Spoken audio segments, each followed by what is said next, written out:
ಅಂಗವಸ್ತ್ರಾದಿಗಳನ್ನ ಅವರು ಹೇಳ್ತಾರೆ. ವಾಚ ಹೇಳ್ಬೇಕು, ನೀವೆಲ್ಲರೂ ಗಂಡಿನ ಕಡೆಯವರು ಯಾರಿದ್ದೀರಾ ಹೇಳ್ಬೇಕು. ವಾಚ ದತ್ತ ಸ್ವಯ ದೇವಿ ಸ್ವಾಮಿನಃ ಕಲ್ಯಾಣಾರ್ಥಂ ಸ್ವೀಕೃತ ಮಯ ದೇವಿ ಅವಲೋಕನ ವಿಧೌ ನಿಶ್ಚಿತತ್ವಂ ಸುಖೀ ಭವ.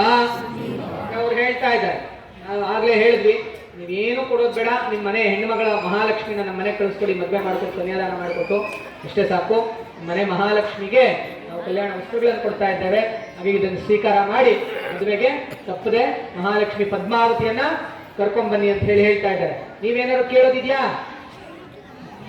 ಹಿಂದೆ ಮದುವೆಗಳಲ್ಲಿ ಒಂದು ಪರಂಪರೆ ಇತ್ತು, ಹೆಣ್ಣಿಗೆ ಕೇಳ್ಬೇಕಲ್ಲ, ಮದುವೆಗಳಲ್ಲಿ ಒಂದು ಪರಂಪರೆ ಇತ್ತು.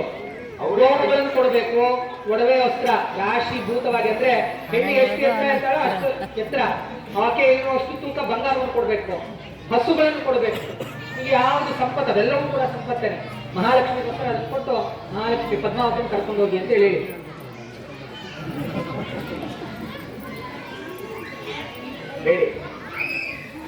ಏನಾದ್ರು ಬೇಕಾ? ಏನು ಇಲ್ವಾ? ಹೌದಲ್ವಾ?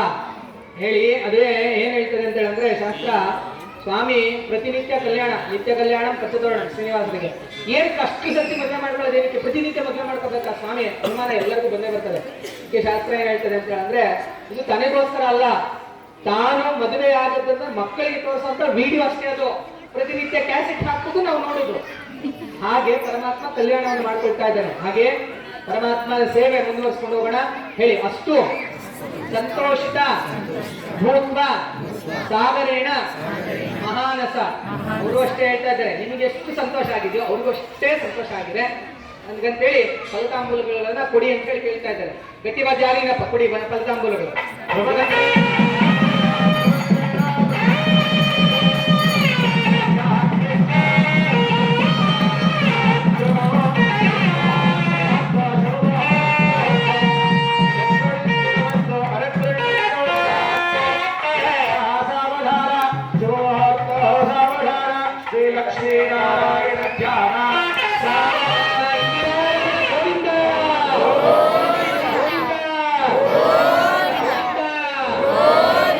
ಎಲ್ಲರೂ ಹೇಗೆ ಕುತ್ಕೊಂಡಿದ್ರು ಅದೇ ರೀತಿಯಾಗಿ ನಿಶ್ಶಬ್ದ ಚೂರು ಎಲ್ಲ ಹಿಂದಕ್ಕೆ ಹೋಗಿ